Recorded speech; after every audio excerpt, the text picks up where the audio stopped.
Hello.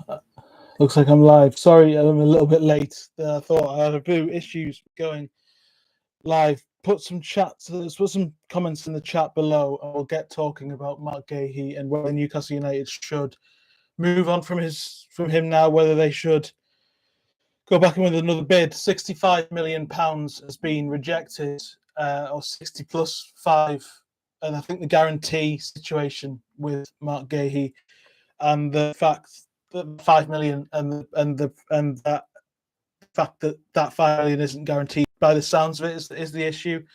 But it's a forward now. Of how 4 bids rejected for a defender.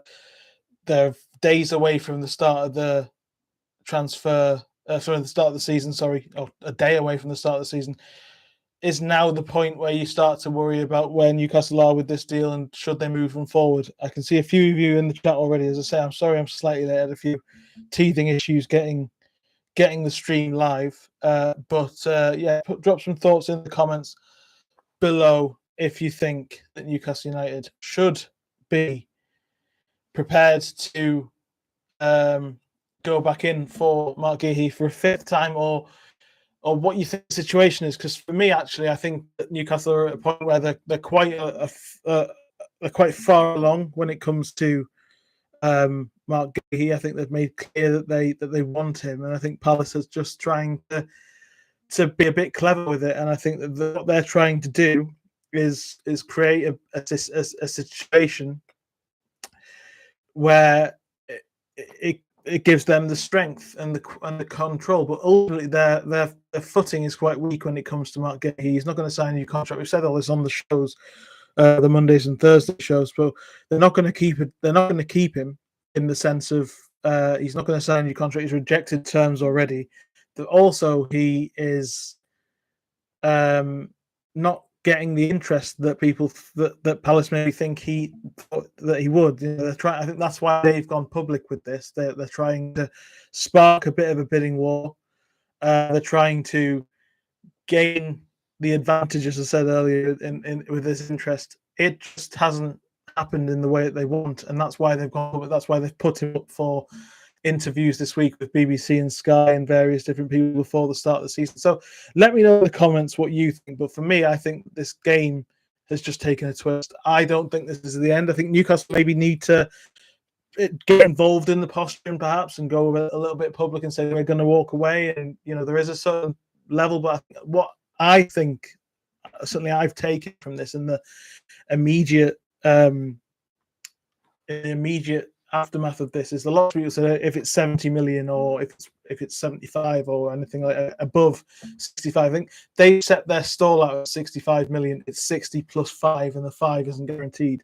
And I think that they know Newcastle know are not going to walk away easily, at least. So they're trying their best to try and push and get the most that they can, knowing that this bidding war is likely to happen.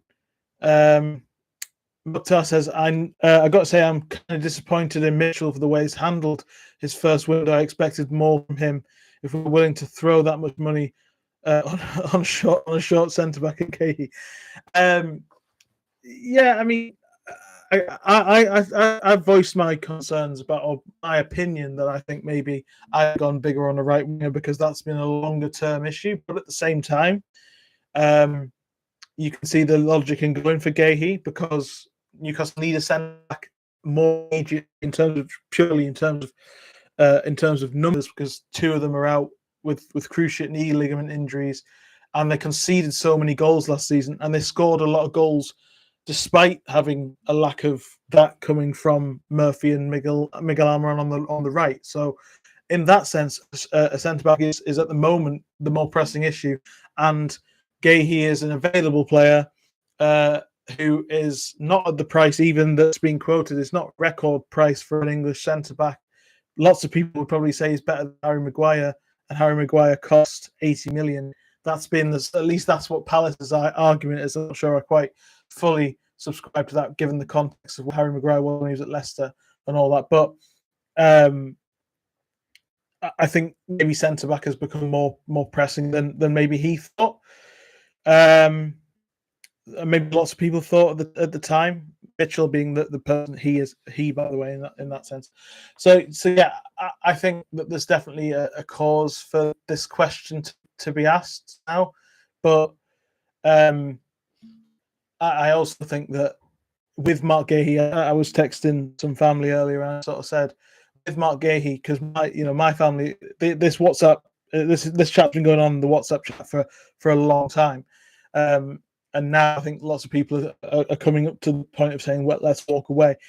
But the thing that you get with Guehi is 65 million, and it is 65 million. That's what I think. I think where we're at is the structure and the guarantee of that 5 million. And I think Steve Parish has played his hand and is sticking to and wants to be seen as a strong negotiator. And in fairness, that's what you would expect if you're a Crystal Palace fan. It's what Newcastle fans would expect if it was Bruno or Isak or Gordon. So you can't really blame Steve Parish for that in that sense. But I think that with Marc Guehi, he comes in as a guarantee player. Eddie is a player, as a manager who wants players who needs players to adapt to a very detailed, very intense way of playing. And I think Marc Guehi got the best opportunity of all the targets Newcastle have had this summer to come in straight away and hit the ground running. And maybe Newcastle view that at this stage of the window, given that they are having to start fast because of the contract, because of the start of the season that they've got and all that sort of thing. Maybe they think that they need players who are going to come in and start immediately and just hit the ground running. And Guehi's got a better chance of that than someone like Malik Thiaw, for example. So Thiaw on paper at 30 million, I can understand that, but I think the timing of the window, for whatever reason, Newcastle haven't acted earlier. I think that's maybe what the thought process is. Johnny says, walk away, talk to others, see if Palace call us. If Guehi's going to force, or if Guehi's going to force the move. Yeah, I think that's possibly where the next thing. I think Newcastle maybe need to get involved in this posturing and maybe say to Palace that that look, we're not gonna stand for this, and we're gonna go and look for other targets. They kind of briefed that already. Most of the thing to say here, though, is that all of the loud noise of this has come from Palace themselves. It's not been a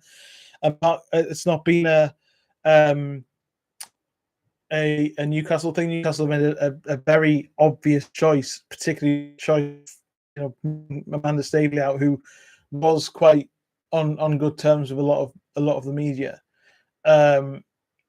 Moving her out and changing the tactic. There's been no leaks at all this summer from Newcastle. It's all come from anything that has come. It's come as a result of something leaked from the other side, and then it's just been confirmed from the Newcastle side. So they've not. But you can argue that that's not really been in control of this situation. They've let Palace dictate how that's played out. But yeah, it's a very interesting situation. Let's let's be honest about it. We're not in a position to not in a position to understand exactly what's gone on, but it feels like this morning there was a lot of feeling of it being close. And I just think that Palace they know that they're on a back foot. They know it's coming to the end. I think they're probably quite confident that Newcastle, at least is what Johnny says, if Newcastle come back. And I think if maybe Newcastle go and say, look, they're looking at other targets and try and find other deals, and Palace soon realise, because as I say, if maybe they're happy to accept that they'll lose him, that they'll lose him. Maybe they're happy to accept that for less next season. And if that's the case, then Newcastle, then Palace this summer have quite a strong hand to play in that sense. But actually, I'm not convinced that's the case. I think they are ready to sell in this summer. I think they're ready to move on. I think they've got, as mentioned in a couple of videos, a couple of players lined up.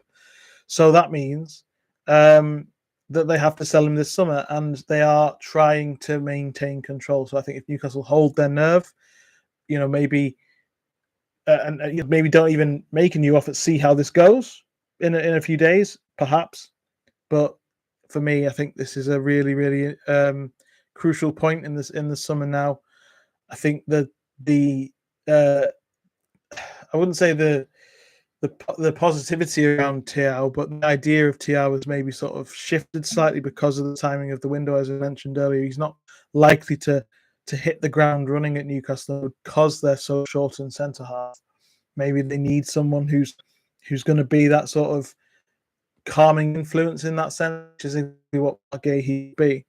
I take on the point that he's not the tallest, and Newcastle would be at the mercy of some pretty tall strikers if teams hit them in the air, particularly if it was him next to Cher. But I think his strengths are so good in the other ways. He's physical, he's quick, he's all this, everything like that. I think it would make a lot of sense for Newcastle to get this deal done from here. But at the same time, as I said, it could be that Newcastle move to quieten it down and try and play Palace at their own game and see how that goes. Either way, it was never going to happen before this weekend. I honestly thought that Palace wouldn't be this stubborn. I think because the hand is quite strange in one sense to have that be the case.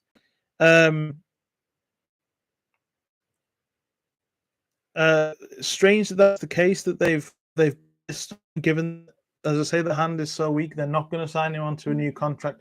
This is the last summer of peak value. Newcastle have offered now 65 million total, 60 million up front.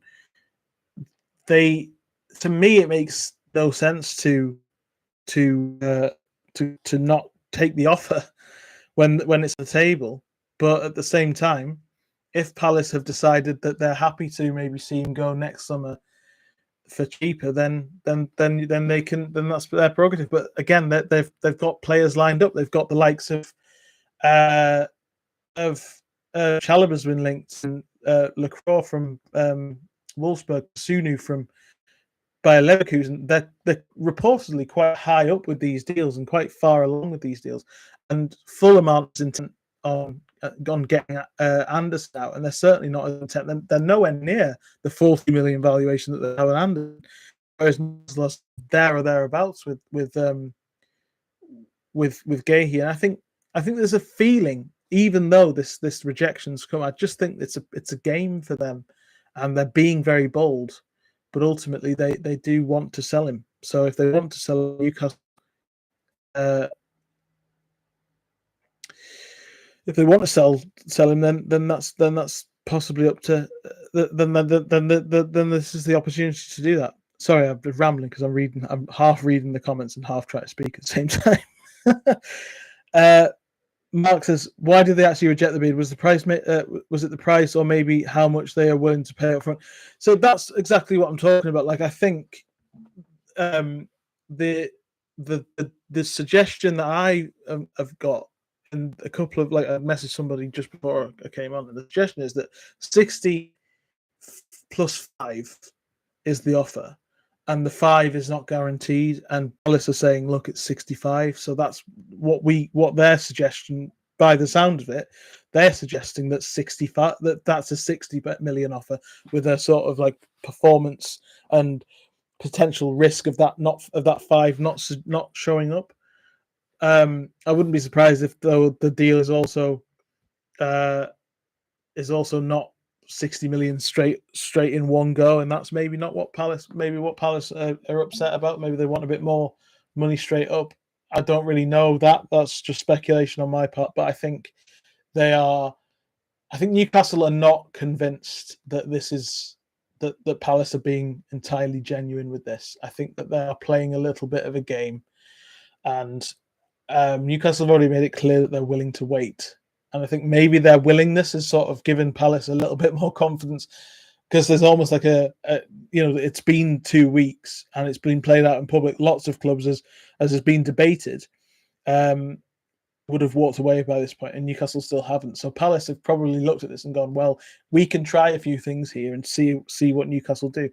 And that doesn't actually ultimately impact the outcome, because ultimately, I think they know what the situation is. They know that he's got 2 years on his contract. He's not going to sign a new contract. They know they have other targets that they want to move on to. And Palace fans are getting fed up with this as well, and they're saying the same thing. I think the answer is to play the game a little bit here and see what happens in the next few days. Dave says, I'm not sure we will have too many other alternatives.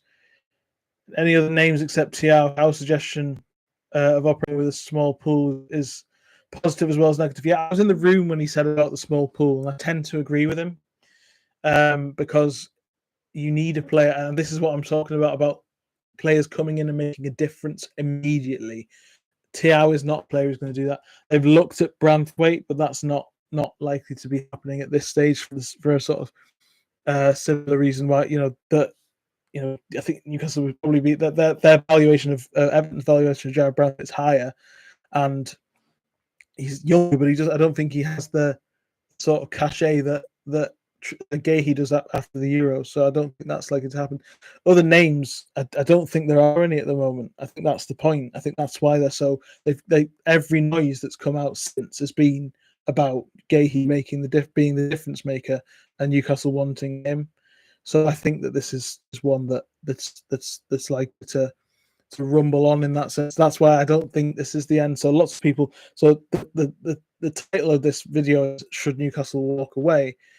If it was will they walk away, I don't think so, and I still think this deal gets done eventually. Kurt Miller, minority shareholder trying to act as majority, walk and get him 25 million next season. Well, that's kind of the. I mean, if you're Parish and if that's Newcastle doing it, as I said earlier for Bruno, then lots of people are celebrating it, aren't they? But and he's doing what he thinks is right. Ultimately, though, he's not going. If his aim is to get the most money for Marc Guehi, which would be most people's way of thinking about it, if a player's not signing a new contract, that's not the way to go about it. Let's say Newcastle next offer 65 plus. What's the chance of saying that they want 75? Sorry, there's a red heart in the way. I actually can't read the full comment. Yeah, I think honestly, I don't think that's the case. I might be wrong. I don't read it like a lot of people. So a lot of people are reading this that Newcastle have offered what Palace have said all along, and then Palace have moved the goalposts. I don't think that's quite what's happened. I think Newcastle have offered a deal that's not structured in the way that Palace immediately want it to. Yeah, sorry, Marty. I didn't really give anyone any warning to this. My next live was supposed to be tomorrow to look back at the Southampton game because I'm having the weekend off before I go away to Paris next week for the Paralympics. So I haven't. So I was going to do a live tomorrow, but then this Guehi used there's such a strong debate going on that I thought it was worth popping on and talking about it. So I didn't give anyone warning. So there's lots of people who are joining a little bit late. So as I was saying, I don't think Newcastle have been in a position where they've not offered what Palace want. They're just not. They're just. It's technicality. I think. I don't think, to answer the question, I don't think Palace are going to come and ask for more. I might be wrong. I don't fully. I don't know. I'm a lot of what I've know is what I've read, and the same as you. But my thought is that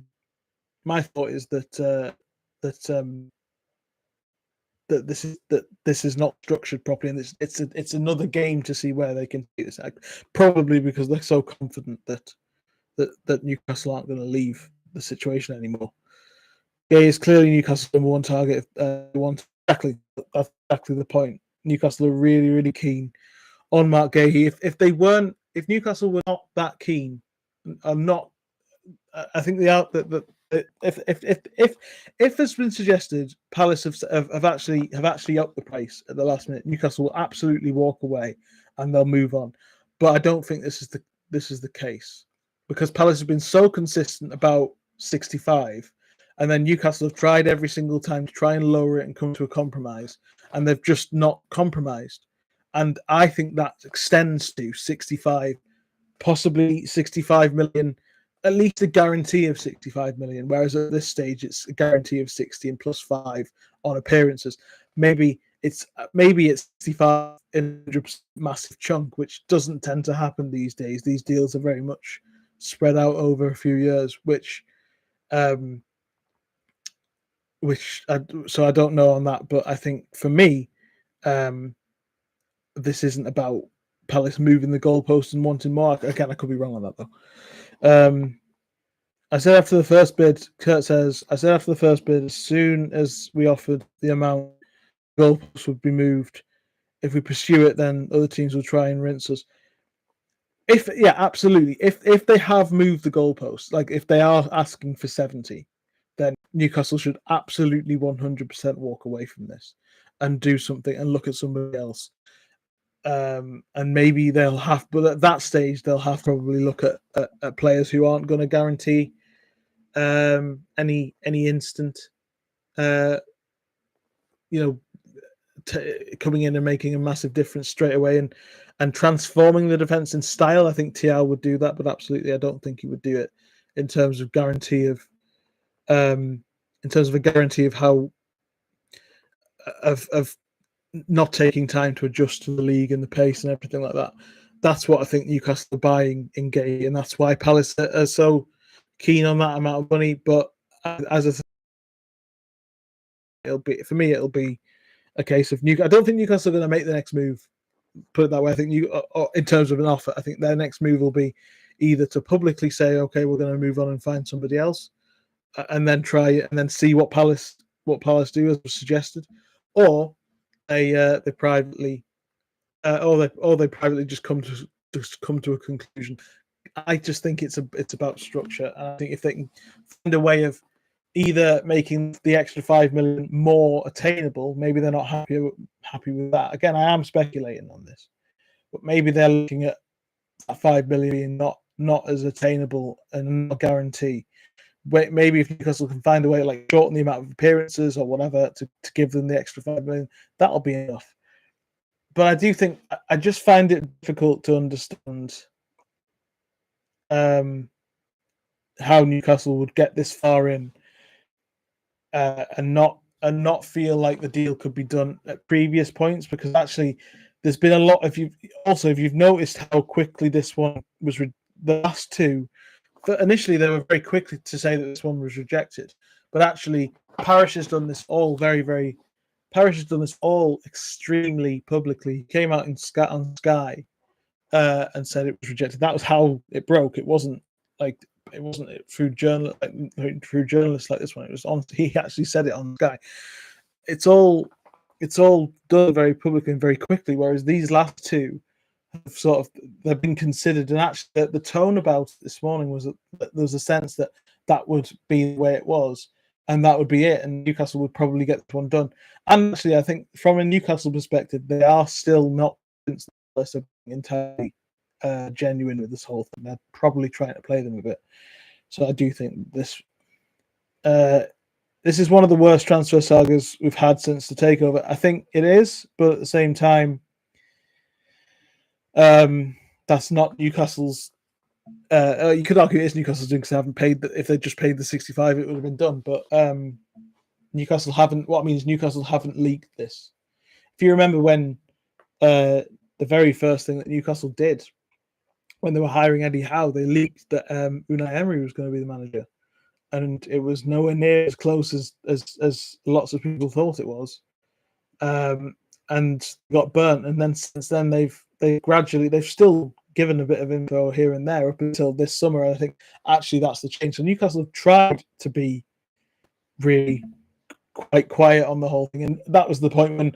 And if you don't believe me, that was the point of 3 weeks ago we were all talking about how there was nothing going on and people were worried that nothing was going to happen at all.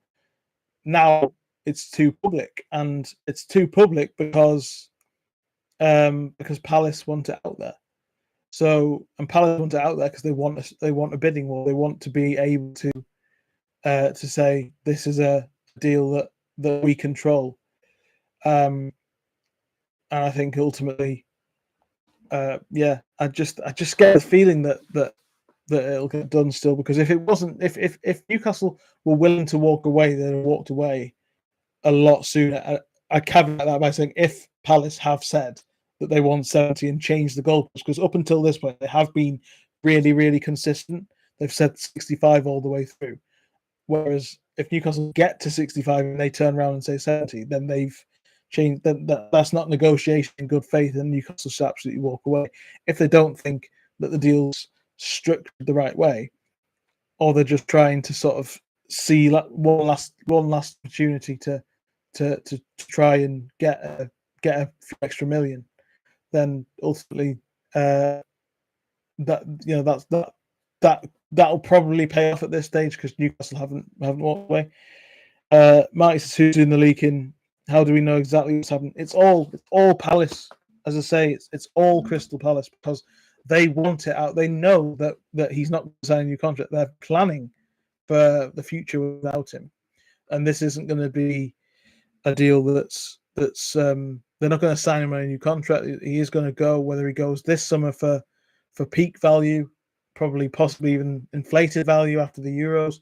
Next summer, maybe they're banking on 65 this summer and 40 next summer. Another year is worth that drop in price. But I don't think that's the case because they, as I say, lined up 2 or 3 possible replacements. So I just think this whole thing is posturing. I think that they know Newcastle aren't going to go away and that they can try this stuff. And it's up to Newcastle to make sure that they're aware that they can't do that in the next few days. Let's check for these other comments. Yeah, keep your thoughts coming. Keep your thoughts coming down below. I'm just going to check through some comments. Do you think there's an earlier comment from Daniel saying, do you think Parish has a grudge against Newcastle for our Friedman approach earlier in the summer? I wouldn't say. I mean, I don't know. I'm not Steve. I'm not in Steve Parish's head, but I don't think that's the case, in my opinion. I think that he is just being. Again, we'll see what happens. We don't know the full situation in that sense, but I we'll see what happens next. If that might be more a possibility if he comes back and says we want 70, having spent all summer saying or the last month saying they want 65. But as I say, I think Newcastle fans might not like it, but Parish has been he's just been very robust and fairly consistent up until this point. If that changes, then maybe these things are worth talking about. Go and get LaCroix for or anyone for 65, or anyone else 65, 75, 70 is a joke. That's world class money. It's world class money in lots of positions, not an English centre back by the looks of things. Given that John Stones was about 50 like 7 years ago, inflation would probably mean that was more. Harry Maguire was 80.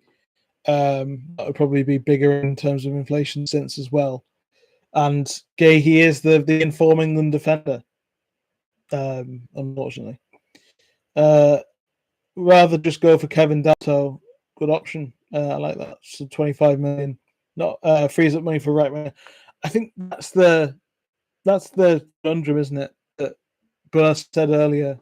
It's the guarantee of Guehi. It's the knowledge that Newcastle have got a player who can come in and instantly hit the ground running, as opposed to taking a risk on a player like Danso or a player like Teao or a player like I don't know, Johan Bakayoko in the right midfield, in the right winger scenario situation.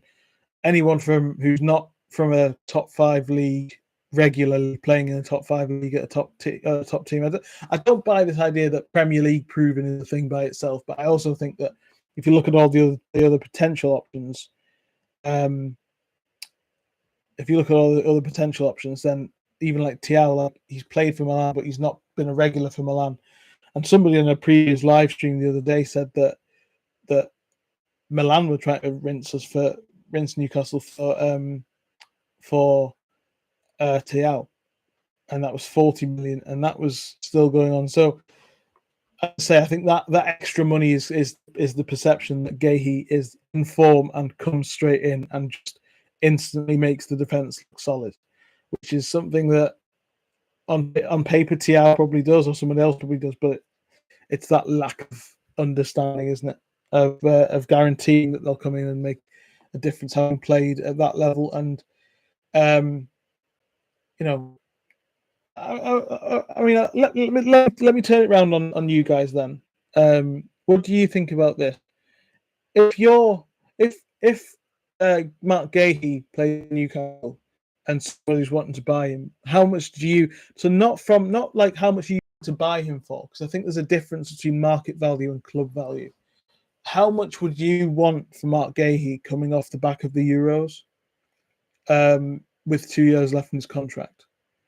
And like, because we've talked about people like Bruno and we've talked about Isak and Gordon, and our valuations bigger than other clubs' valuations. Like lots of Arsenal fans are saying previously that that Isak would be 80 to 90 million, which is ridiculous to Newcastle fans because he's that vital to us.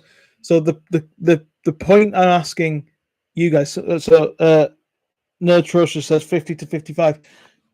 You would ask for 50 to 55 for Guehi, because the point I'm make is that the market value of somebody is very different to, or can be different to the club, the club value.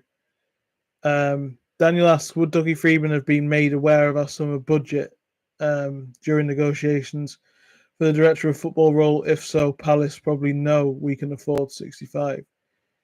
I mean, it's certainly a question that's worth asking, I guess, because considering how far it got with Freedman, lots of people thought Freedman was coming in.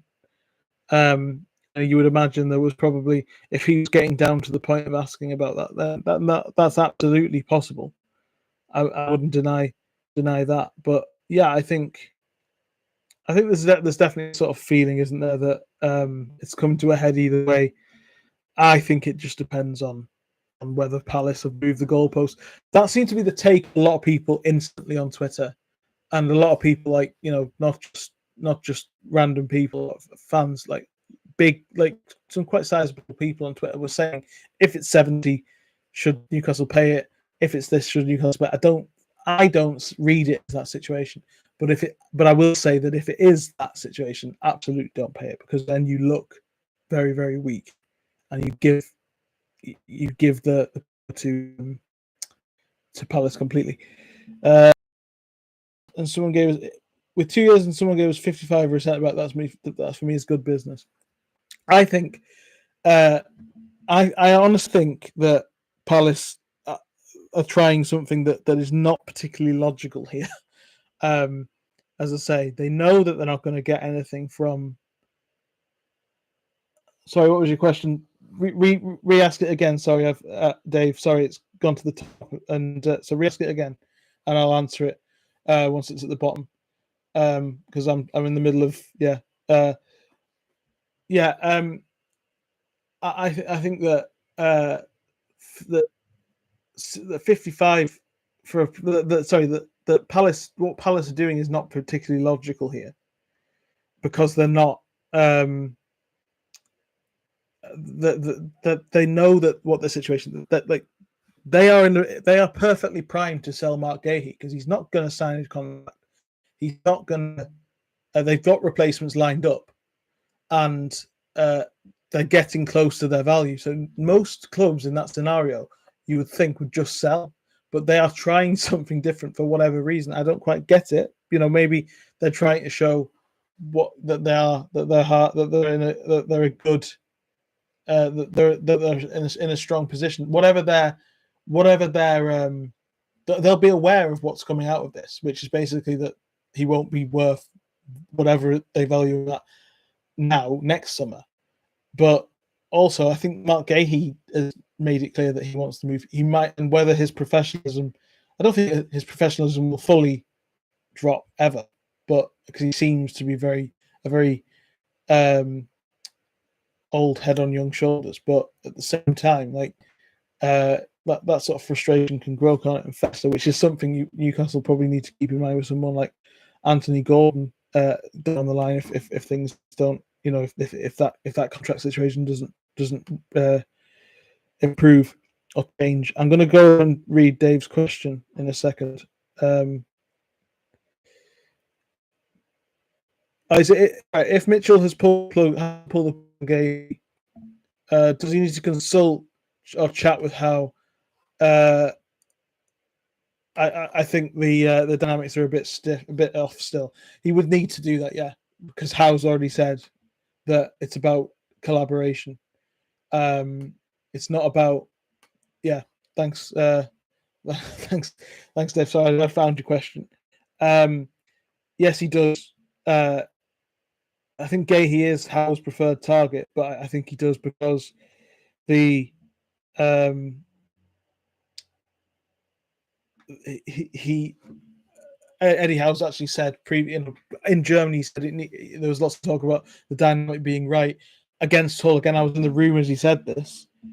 He's talked about collaboration and not very collaborative if Mitchell just finds another target. Again, I don't know fully. Like potentially, Eddie Howe has got a list of targets with and had a chat with Mitchell, and they've said to themselves together that if Guehi doesn't work, go for this player, go for this player, go for this player. So it's just a case of working down the pre-agreed targets. But I would imagine, given that Guehi is such a high priority, how because he's Premier League proven, because he's a guarantee of or as close to a guarantee as you can get of a strong of strengthening in the defence, which again statistically that was the weak link for Newcastle last year. So when people talk, and I've done this myself, I agree. When people talk about a right midfielder and a right winger being more pertinent because that's the position that hasn't been improved since the takeover, which is an absolutely valid point and one I've absolutely shared for a long time.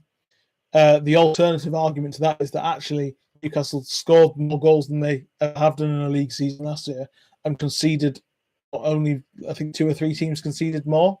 So by that logic, a defence and a strong defender needs to be more important, more crucial.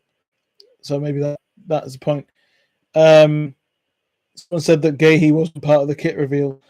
I think that is probably not a suggestion that it's close, but it probably what has been taken into account, given that they could be in a position where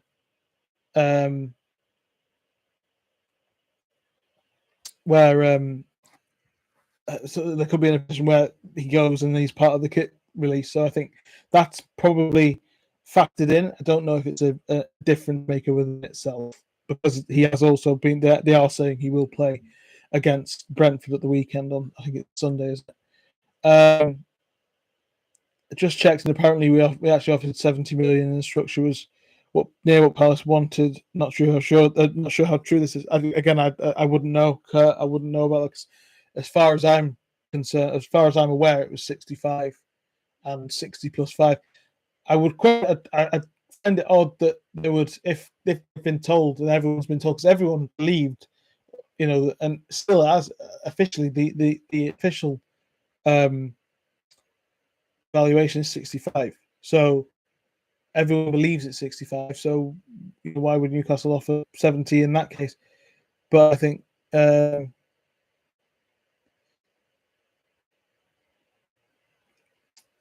Daniel, I think the problem with conceding so many goals was down to the midfield being so easy to play through and necessarily a lack of quality centre back. Again, I fully agree with that. It's a very, very valid point.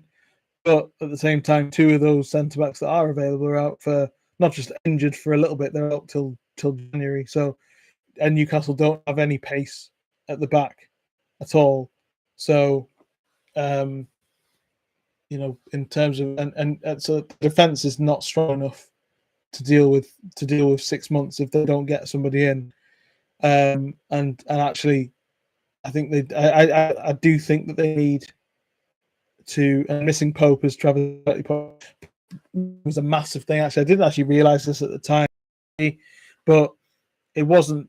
Lots of people said about Nick Pope needing replaced long term because of his ability with his feet, but actually he is very proactive in terms of a goalkeeper in different ways. He's not particularly good with the ball at his feet, but he's very proactive off his line, which Martin Dubravka purely wasn't, and that was, I think, why Pope was a big miss last season. But I do take both those points on board, but at the same time, Newcastle are missing their best centre back till January with an injury, and their captain with the same injury. So they do need to I think they do need at the moment. I think they need a game-changing centre back signing more than they do a right winger. Big picture, as I say, my opinion is at the start of the summer when you've got time to bed these players in. I would absolutely go for a cheaper centre back and a more expensive winger. Now, I'm not quite sure that's quite the same situation. Yeah, but let's see if any more thoughts. Don't know how long I'll keep this going. I don't know if I'll keep it going for an hour.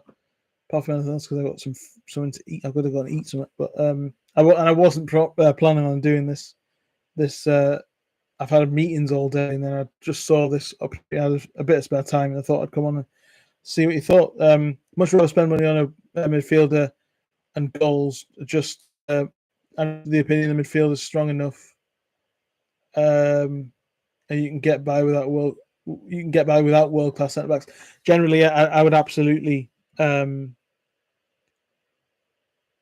would absolutely say that is a really good point as well by Gary. Gary just said that the right centre back hasn't been strengthened since, and it's still there, isn't it?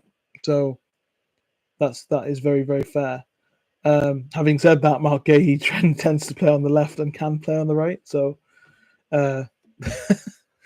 it's an odd case. I think he's a right-footed left centre back.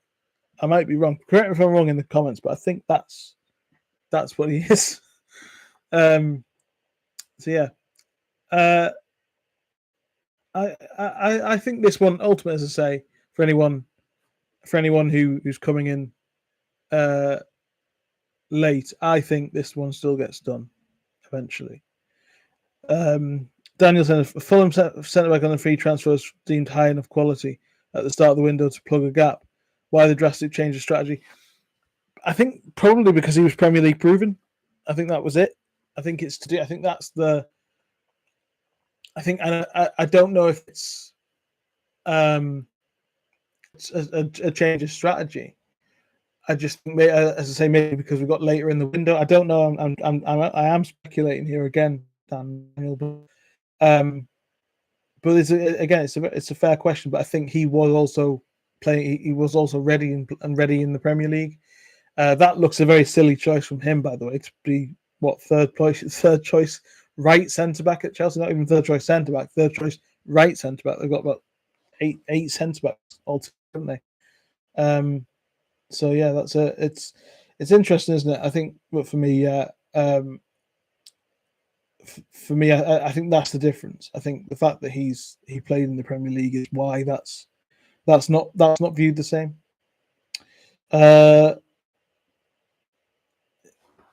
No, Trusher says it needs strengthening, but does it need a £70 million player? If we're floating the money, sure. Yeah, again, at the start of the winter, I do find it a little bit strange that they've made this choice to go for Guehi in this scenario. When they went for Guehi, it was 3 weeks ago, which is a huge amount of time. I think that's were they in Japan or was it pre-Japan? This emerged. There's plenty of time to bed somebody in and help them get ready. Whereas if you're bringing someone and you're just throwing them in, but that's in part down to Newcastle, isn't it? Because they haven't put the money up or made the bid. I mean, ultimately, what do you think about the idea that?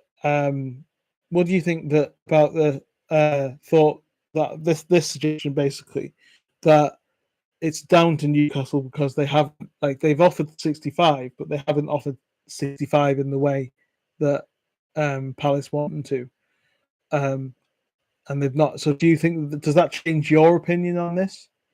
If Newcastle were to offer 65 in whatever, what would be a legitimate 65 million? So they're guaranteed to get 65. It doesn't have to be 65 in one fell swoop now, but 65 million that's guaranteed. That's something that they haven't offered yet. They've offered 40 plus, 50 plus, 55 plus, 60 plus, I think. If they offered 65, would you support that? Given where they are, just to get it done? Answer me that in the comments, because that's something that they haven't done yet. Yeah. We did do a live stream, by the way, the other week about the right wingers, which is still available to listen. I think the quality is getting a little bit better because I'm remembering to plug my good 4K webcam in, which I didn't do on a couple of them, which I'm sorry for.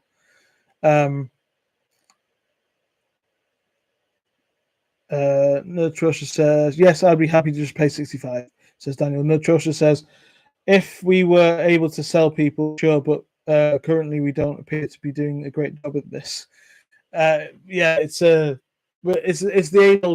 age old issue. We last summer it was Alan St. Maximin was the only sellable asset, and I think that's not quite true. Like you could get like a decent amount of money for someone like Murphy, or a decent amount of money out there. You would hope for someone like Almiron. I know that's obviously proving a little bit difficult at the moment, but there just isn't the quality in the squad. If Newcastle are going to sell anyone, it's going to impact the team quite a lot, and they don't want to do that. So the reality of that, and the upshot of that is that lots of players who aren't quite good enough have to stick around. So far down the line, Dave says, so far down the line, but yes, it better be accepted. I don't have faith in Parish. I think again, it's the unknown. My reading is something that it appears is quite different to a lot of people's. A lot of people assume that he's moved the goalpost. I'm not quite sure that's the case. Doesn't look like we're going to get a right winger, says Daniel. So just spend the money on Guehi and we'll wait till next time for the winger. So I think I still think there's a deal to be done on a loan obligation. I still think I know on my video that doesn't look like. I think it's Chelsea are briefing this about Madueke because they are quite keen.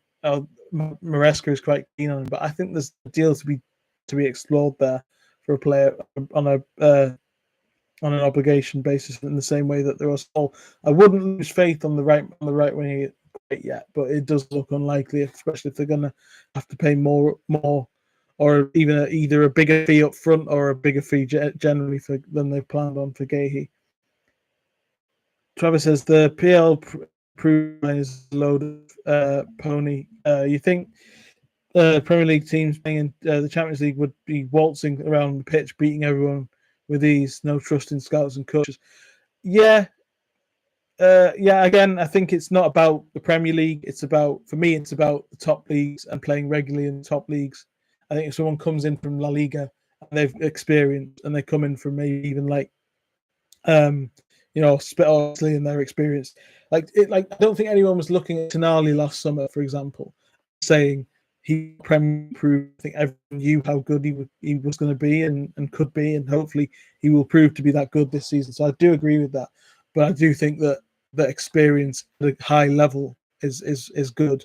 And Thiaw, as an example, is just somebody who hasn't played enough. So if you, in terms of playing enough for Milan, so if you're lining the two of them up, I'm not saying this is my thoughts, not thought process, but if you're lining the two of them up, it might not be as straightforward for Mitchell to say, well, it's 30 million on Thiaw and 65 on Guehi. The 65 on Guehi is a bigger output, but you're also guaranteed much more out of him. So maybe that's what they're thinking. Again, that's just my thought. Nketiah being linked with Forest, we could go back in for Elanga. Elanga is an interesting one, I think. Yeah, Botman, Isak, and Bruno weren't PL proven, but they also had played quite a lot in top 5 leagues. Which is, I guess, what you try to do is you try to prove my point, aren't you? That's what's happening.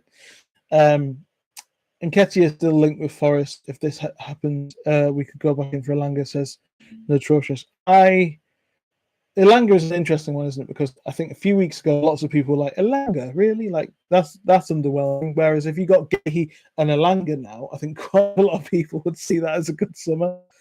Whereas I think, again, the shift in, I think lots of people, including me, if you look back at all of my Monday and Thursday shows, probably look a bit silly because my understanding of until this Guehi situation was that they would be going bigger on the winger. And I'm trying to sort of understand what they're thinking and trying to explain how I think they're thinking, if that makes sense. It's not necessarily what I think is best. Danso and Elanga, if we want to throw 7 million I feel those two would be less than Guehi. Again, sorry, I can't read the comment because the emoji there's an emoji thing in front of me. But yeah, I'd take Danso and Langer if we want to throw 70 million. There's definitely a feeling, isn't there, that 70 million seems to be a sort of fee that that's can get two players, and I think that there is a definite case for that. As I say, I'm trying to think from their perspective that they'll look at, given that Howe is a fan of working with Almiron and does like Almiron, and maybe it seems like he values his work rate over his output, which is the only reason why he'd still be here. Which is that if that's his prerogative. Again, that's not my take. That's my take on what I was thinking, rather than my take on how it would be. Because as I say, I think if I was at the start of the summer, I'd have gone straight in for a big winger in the first few weeks. All of those names we spoke about in terms of Mbumo, in terms of Neto pre-Chelsea, in terms of Madueke, Elise, they did try. That's the other thing, they tried this. So I think there has been a lot of movement in the last few weeks, and maybe a shift of priority. But they have tried to go big for a winger in this market already. I thought Paul Mitchell claimed we were going to buy two elite players, and now we're struggling to buy one. I might have missed that, Mark. I don't remember that comment, but if he has said that, then again, I don't really. I've struggled to understand how Newcastle can afford two elite players if they're also buying a striker in Asula for 15. Because as I say, around 100 million, which is what I said the fee was a few weeks ago. That's 85. If you say 100 million minus 15, it's 85. Minus 65 is 20 to get an elite winger, is it? It might get you a decent deal for Madueke, though, possibly. We're so unbalanced on the right side, so two players would be to me would have been balanced. Would balance the left side as an atrocious. Yeah, again, I don't disagree with that. I think there is a sort of lack of quality, isn't there? It's interesting how you've got Gordon and Isak on the left, and Joe Linton and Willock all playing when they do so well down that left-hand side, in different roles. They're not crossing over, but there's always a strength on that left that isn't quite on the right-hand side. Again, another question. We'll wrap it up in about 10 minutes, just after the hour, because it just seems people seem to be going and coming and going through the live. So I'm quite happy with the numbers at the moment. Another scenario in the comments: if Newcastle were to sign Guehi this summer for 65 and then spend the season playing Gordon on the right and either Joe Linton and Barnes on the left, would you be happy with that? Let me know. Must come to a point where Palace should just take the money. Yeah, that's from Nick Knack, and I do agree. That's a Southampton fan by the looks of things, and I agree. Yeah, I think it's logically it's not. It doesn't make sense, does it? To let me know, Nick Knack, what you think. Nick Knack's a Southampton fan. Be nice to him, but ahead of their defeat on Saturday. What do you think the score's going to be? Yeah, I think that Barnes could be a possible, or Joelinton could be a possible on the left and Gordon on the right. With the current trend of left footers on right wingers and vice versa, why don't we look at do that defensively unless forced into it? Nick Nat said 4-1 to Newcastle, which is very nice of him. Yeah, it's. I think we'll have a decent season, though. I think you might stay up. I think I like the look of Brereton Diaz and coming in, and Archer's an interesting signing as well. And of course, you've got Adam Armstrong.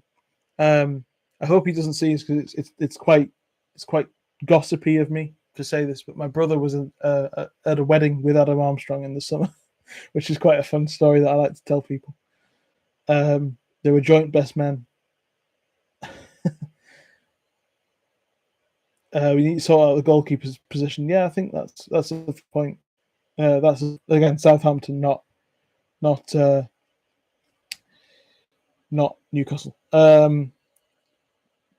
Happy with Gordon on the right. I don't think Howe will do it. No, this thing, Howe won't do this. He hasn't said anything. We were talking about this on the True Faith podcast yesterday, previewing the game, and Howe won't do it. He's never said he'll do it, and he's never given any inclination of doing it, despite saying that Barnes can play on the right.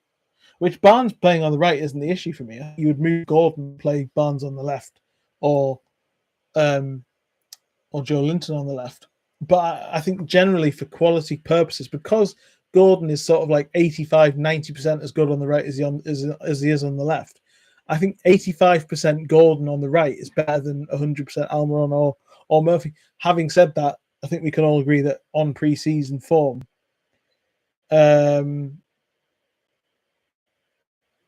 Murphy deserves his place to start.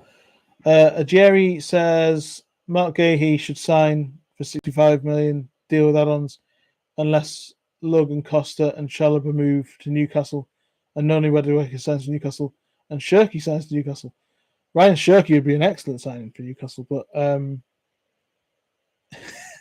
I think that's a big swing that's going to not likely to happen. But I do think Marc Guehi works out as a response to that comment. Miggy needs to be sold. Is one of the few sellable assets at 30 years old. There's very little assists or goals. Who let's face it now is behind Murphy in the pecking order. Yeah, I think again, I've said this on our. I think the response from pockets of the fan base is not right, but ultimately, the notion that he should be sold or should move on is not wrong. Really, there's 35 people in the live now, which wasn't the case when I was trying to wind it down. So I might keep it on for a bit longer, unless if more people join, then we'll keep it going for a bit. But there's more people in the live than there was 5 minutes ago. Shirky's a very good tactical player, but more of a 10. I think Howe would not want to work with his reporter's attitude. I think there's quite an interesting juxtaposition there, though, because this is not, again, Shirky isn't likely to happen, but Newcastle have shown interest in Gibbs White, and have shown interest, and more than interest, they bid for James Maddison, all of whom you could put in the same bracket. But I do take the point from the Atrocious about the number 10 and the need for a stronger winger. But I think there's a sense of I wouldn't be against signing a number 10 and maybe swapping that over and changing that up a bit. But Eddie Howe does I think the idea that Eddie Howe wants two players similar to Anthony Gordon on that side, in terms of players who will get the ball and run in a straight line, and run forward. I think that's the way. Yeah, it is a very pleasant smile, Lamsol, but I do agree that he probably does need to go. Yeah, I do agree. I do agree that Shirky is unlikely because of at this stage. I think it comes down to there's been quite a clear change in attitudes this summer, and quite a clear change in the way that the in approach of how they're doing things. In terms of they was Elise at the start, and they were and it's kind of similar to last summer, isn't it? They beefed at the start of last summer, like this summer, that they're after a right winger, after a right centre back, after a left back, and they ended up signing a right back, a left midfielder, and a centre midfielder. So when the deals approach, they change their minds and they change their approach, and maybe they've done more similar to that, and rather than sticking to their initial guns, rightly or wrongly. I think that's something that's a fair question on that, though, because why would you? They've changed their approach again. I think actually ultimately it's quite a disappointing thing. You can't afford to overpay with FFP, says Nick. That being so tight, plus the man can get away with it. Yeah, FFP for Newcastle is a major issue, isn't it? I think we can all say that we've been Newcastle have been in that position.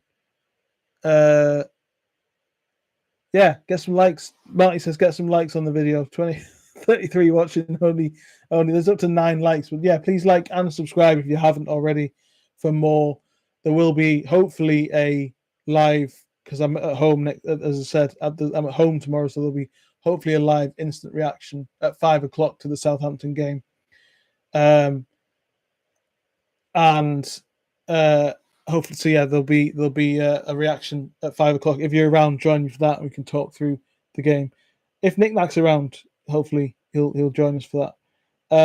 But you are right, absolutely, about FFP, and especially for Newcastle, given what happened in June, where they were forced to sell players. I think clubs like Man United and Chelsea, and as I've said before, like particularly Chelsea and Man City, like lots of people that I think it's worth asking the question about Chelsea.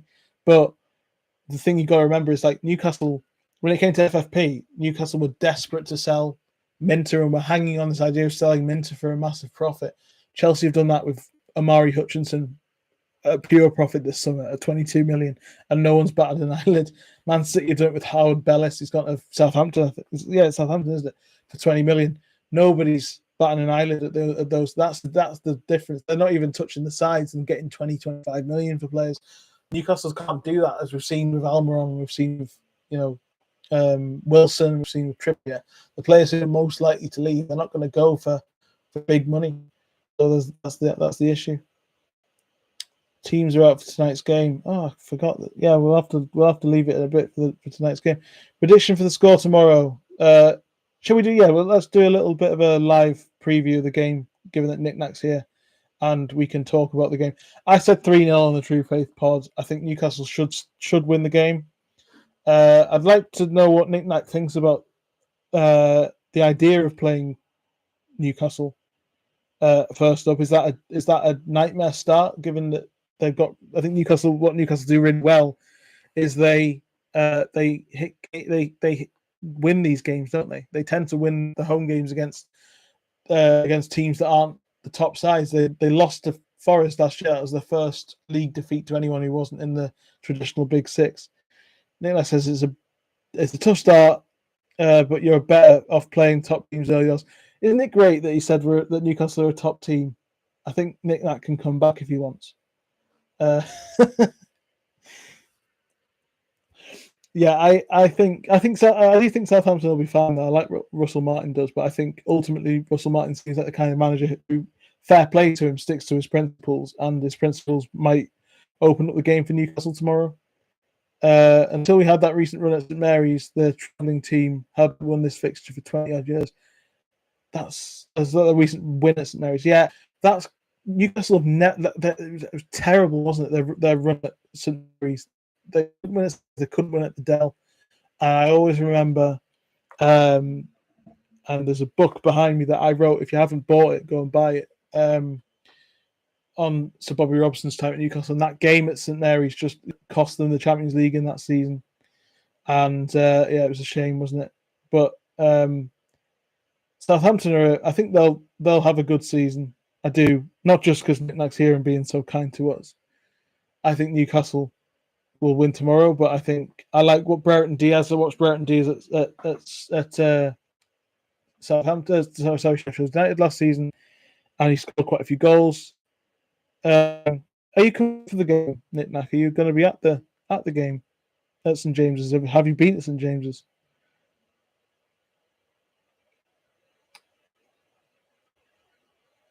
Oh, that's a shame.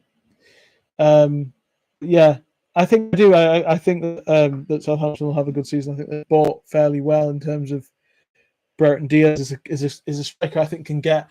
I think this idea that promoted teams need 20 goal strikers is not true. And he got 6 goals in half season for Sheffield United, who, as we talked about on this show about Will Asula, it was just a no hope for that team for most of the season. But Brereton Diaz came in and scored 6 goals in 14 games. So I think he can do fairly well against for Southampton this season. I hope Southampton stay up because I think they're one of those teams, aren't they, that most of us are used to being in the Premier League anyway. Starting back four for tomorrow. Do I think, or do I what do I want, or what do I think? The question, because I think they're two different questions. We should see the high press back again. Absolutely, that was clearly against Marty's question. Might we see the high press back? That was clearly the point, wasn't it? Against Girona and Brest last week in the Cellar weekend, and Newcastle looked fresh. They looked energized, and they look like they can hit teams again. As the point, there was a point earlier about the midfield, and that was why the defense was weaker. And the midfield is exactly everything just suffered last season because the midfield wasn't good, in good shape. So yeah, I think Newcastle should be in a position to answer the point about the back four. My personal back four would be Livramento at right back, Hall at left back. If he's fit, as Nick pointed out, Cher does have a slight possible knock, which is a concern. If he's fit, Cher and Burn. But I think he'll go Trippier instead of Livramento and possibly Kelly, but probably Burn. He's not a he's a creature of habit, isn't he? Anyhow. Who do I think Howell selects? I think he'll select Hall, Burn, Cher if he's fit, and Trippier with obviously Pope behind him. I think he'll go with Longstaff, not the US, but I think he'll go with Longstaff, Joelinton, and Bruno in the middle, and then he'll go with Gordon, Murphy, and Isak up front. So yeah. Any more thoughts, anyone? Before we think about wrapping up. 65 moves. Yeah, it's a good point. Were Newcastle fans hoping to finish this season? Well, we did a season preview the other day, didn't we? And there's a sense, this is again knick-knack.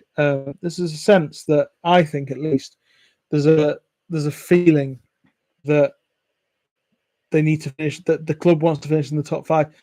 Top five, I still think is the Champions League, isn't it? If I'm right, because it can be Champions League depending on coefficient. But I think is that not a yearly thing now? It's not like it's Dortmund did it last year, so Germany gets fifth place. But I think the club, there's an oxymoron at the moment, isn't there? Because the club wants the Champions League again, and I think it needs the Champions League again for Gordon, Bruno, and Isak to not really be pushing to not be in a threat of at least losing one of them, possibly even more. Thank you. If it does change every year, and the fact that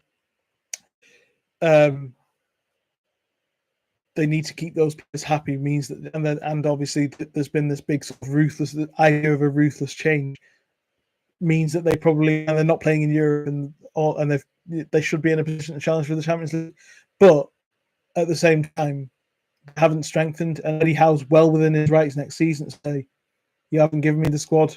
Do Newcastle have fourth best squad, fifth best squad in the league in terms of squad? As I said on the video on yesterday's Thursday show, I don't think you can say they have the fourth or fifth best squad in the league. So, that's the balance, isn't it? Haven't strengthened, but also haven't lost the big names. I think lots of people who are not viewing Newcastle as a threat to the top 4 or 5 and not remembering that they have Isak up front, Bruno in midfield, who, as I've said this quite a few times, that Newcastle have players that the 3 clubs in the league, Liverpool, Arsenal, and Man City, not just would like to sign, but their fans are desperate for them to sign. Like, if you look at what Liverpool fans have said about Gordon, Arsenal fans have been begging Alexander Isak to move their feet for months. 15, Marty Lawrence, 15 when Newcastle won the FA Cup. How do you think we'll win a trophy again? This season, again, it's so difficult. I think Newcastle they should absolutely make a massive play for certainly the FA Cup, not the League Cup as well. I think in terms of winning a cup, I think, and what needs to happen is Newcastle need to be more ruthless when it comes to. I think I went to a media day the week before, spoke to a couple of the players, and then obviously everyone went down to Trafalgar Square and stuff, and it was brilliant to see. We were all talking about how amazing it was to be back in the final for the first time in 24 years. Loads of sort of like talk about the occasion. Then Man United just turned up and won the game, and then didn't say anything about it again. That's what Newcastle needs to be. They need to be able to play the match and not the occasion. And actually, looking back, Newcastle didn't really play the occasion. How well do you think Inter and Brighton will do? They're such a Brighton is such an interesting case, aren't they? Because that was from Jay, by the way. Jay, is that how do we think Minter and Brighton will do? Brighton is such an interesting case because further to what I've said about like players coming in and from and being unproven and all that sort of thing. All of their players are unproven. They've signed a lot of decent players, but they're all unproven. They're just signing the Turkish lad, left back from Fenerbahce, Kılıçdaroğlu, as well. And they've got obviously the youngest Fabian Özil is the youngest manager in the Premier League. He got at 31. He got some Pauli promoted. So Brighton, it's difficult to know what they'll do. But Minter looked brilliant, doesn't he? In the early stages of pre-season, you've got to remember it is just pre-season. But Nick's also said Newcastle need a strong squad as well for a stronger squad, which is a fair point as well. But yeah, Brighton, so many changes that could go either way. Absolutely, that's the way it is, isn't it? It really feels like the thing about they're the best example of a thing that I think Southampton have had, where they are, and Newcastle had it under Graham Carr and Mike Ashley when they finished fifth. The team that buys really well and sells really well, and Brighton are probably the best example of that currently. But at both occasions, Southampton and Newcastle, as a whole, Nick will agree, the players who were sold were not then replaced with players of sufficient quality, which is difficult when you're selling Van Dijk and Mane, by the way. But Newcastle didn't replace Kabay properly. They didn't replace Bar properly.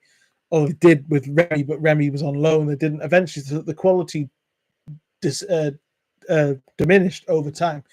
Brighton have got that challenge, but also I think that they've got some really good players. And Minter, we can't lie, he just looks brilliant, doesn't he? He looked brilliant in Holland. He's looked brilliant in pre-season. That every time we've seen, he's looked very good, but he remains unproven. Brendan Gruder is supposed to be very highly rated, a really good player from Mainz in Germany, isn't he? Unpopular opinion / prediction for the season. Mine is I think Lopetegui will flop. By the way, I absolutely love how this live stream's just kicked into life in the last 10 minutes since I said I was going to think about wrapping it up. Keep it coming. And it sort of changed the way it's gone away from the sort of Marc Guehi. I really enjoy I'm really enjoying this chat. My unpopular opinion. Let's make that a good. Everyone in the chat, give me your unpopular opinion and prediction for the season. Jay is that Lopetegui will flop.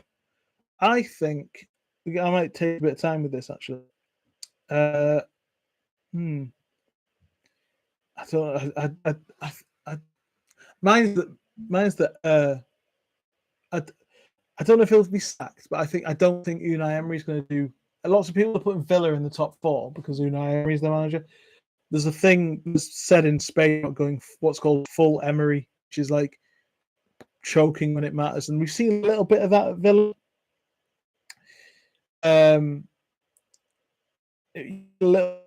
But with Villa in the odd game they drew with Sheffield United, and then they lost to Newcastle at home, and there was a little bit of a wobble. They've obviously lost in the cups at home to, I think it was Mansfield, wasn't it? Oh, I might be wrong about that completely.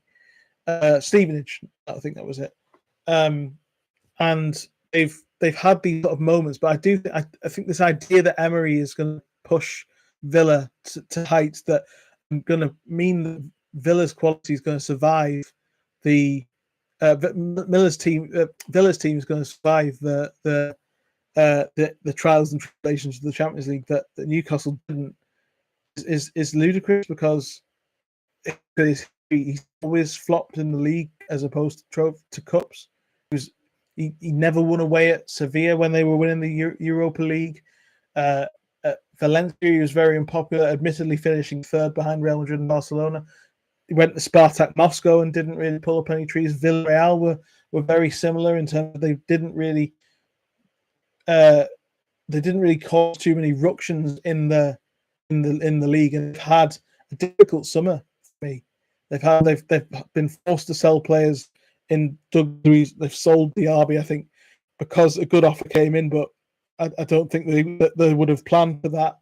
Newcastle didn't have to sell players when they got in the Champions League. As rightly pointed out, Newcastle haven't sold players and they're not in Europe. So there's a real opportunity, I think, to get some on Villa this season. And lots of people seem to be sleeping on Newcastle and thinking Villa are going to do a lot more. If I had 70 million, what would I do with the money? As I said earlier, going back to the summer, I'd have gone really big on bigger on a winger, and then gone for one of the sort of like you could get TL for 30, and then gone slightly bigger than the planning on going for a winger. With 70 million, I'd try and get. I would try and get Madueke and TL, even now possibly.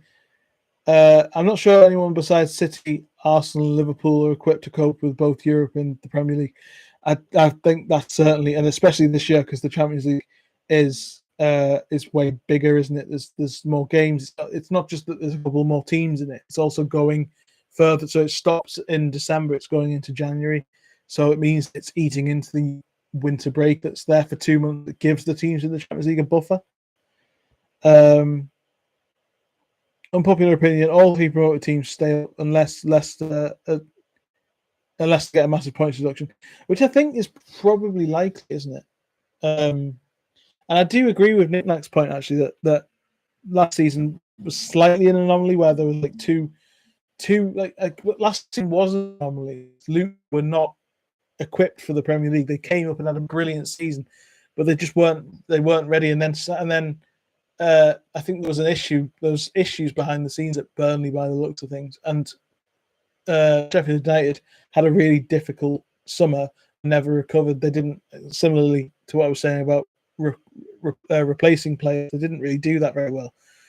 And Dye and Burge went. They didn't really do that initially particularly well. They, like for example, they sold Dye and then started the season with Asula, who had spent the season on loan at Derby and done okay and done well, but I think he wasn't ready. So I think that the three clubs who are coming up this season are way more equipped than those three were. The one I do worry about, even without the points deduction, most actually is Leicester, because the squad just seems to have they haven't bought anyone to replace the players that they've lost, and the sort of it's quite crazy actually because they look like they had one of the best squads in the league, in the Championship ever, but actually they've lost quite a few players. They've lost Dewsbury Hall, they've lost Iheanacho, they've lost a couple more as well, and suddenly they look a little bit vulnerable. So I think Leicester are the team I fancy the least. Ipswich, I get the feeling that Ipswich, because they've got such a strong defined system of play, they've bought really well, and they're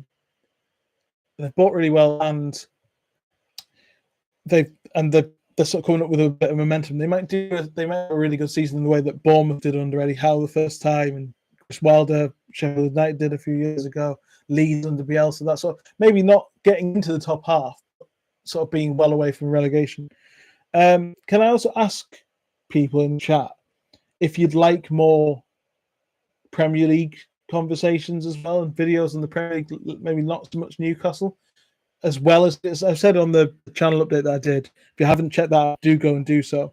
When I come back from the Paralympics in a couple of weeks, I'll ramp up a load more content.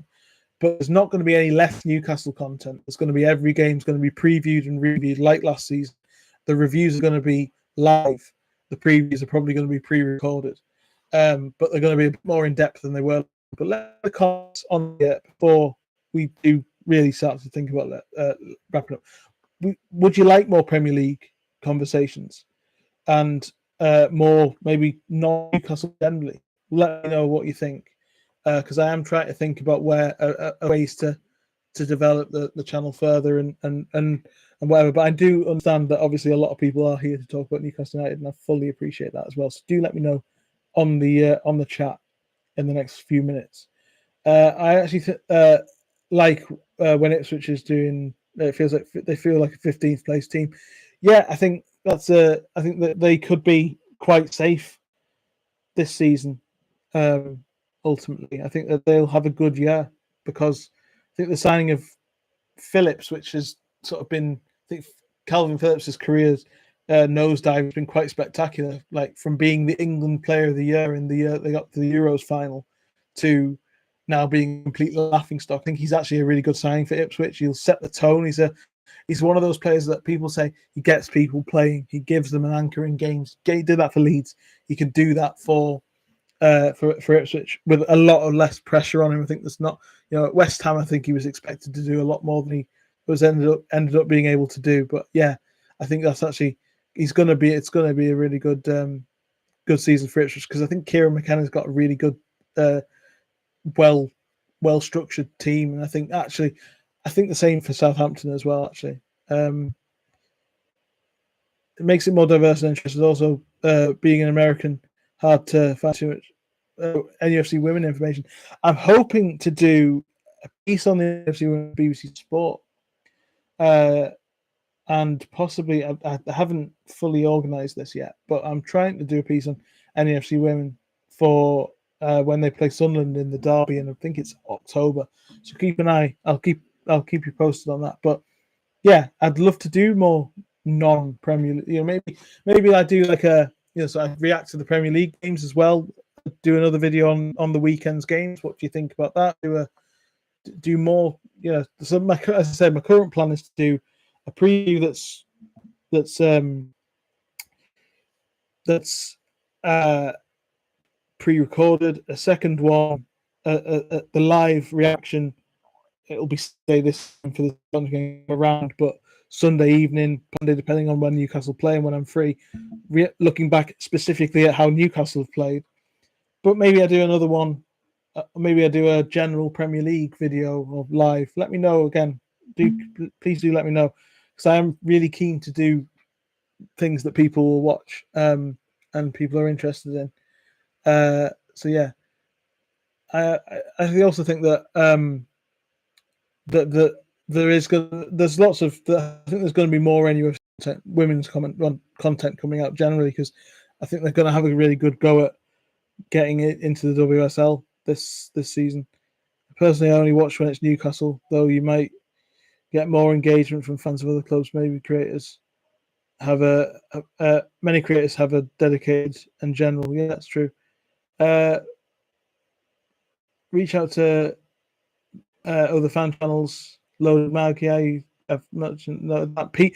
Yeah, I know Pete. I know Pete really well. I actually might get him on to chat because I do know Pete fairly well because he does True Faith, as you pointed out. So I do know Pete, so I can give him a shout.